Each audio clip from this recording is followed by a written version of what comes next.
guys, welcome to my channel. Dito po kami sa Sana Restaurant, Sana All Ayan, dito po tayo sa Fremantle, Perth, WA, Western Australia po. Ayan, while waiting po, ito yung ambience natin. Ayan. Okay. Yan guys, masarap yung food nila dito.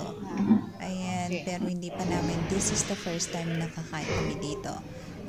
Middle East restaurant, like yung mga pagkain nila, we're not familiar pa kasi. Ayan po yung mga sa menu nila, kaya hindi po namin alam. Pero maganda siya, ang ganda ng ambience nila. Ayan po, medyo wala pang tao kasi medyo maaga kami. Ayan, kaya yan, ito po ang nasa sa labas niya. Dito along Fremantle lang po ito, dito sa Western Australia, Perth, Western Australia.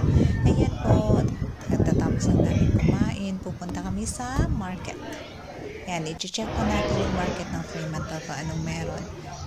Gala-gala lang, walking habang nakatapos lang kumain. Dito po yung market nila. Ayan, pa-picture na si Gege.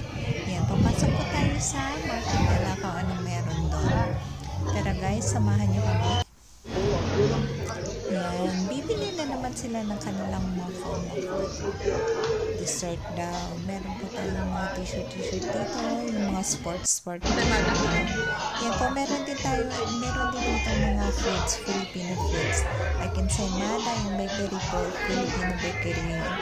Yan, ang dami nilang mga flowers, fresh flowers dyan sa market. Gaganda ng mga flowers nila, look, iba-ibang kulay. Sabi ng sister ko, kinukulayan lang ata nila. Pero sabi ko, meron ba talaga? Kinukulayan lang. Yan, $18 din po yung isang bouquet ata.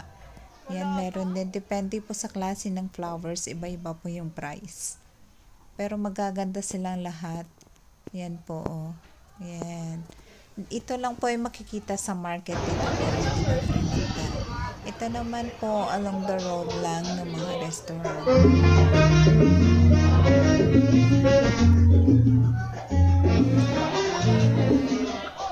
Saya lang, lakad-lakad with family dahil holiday po.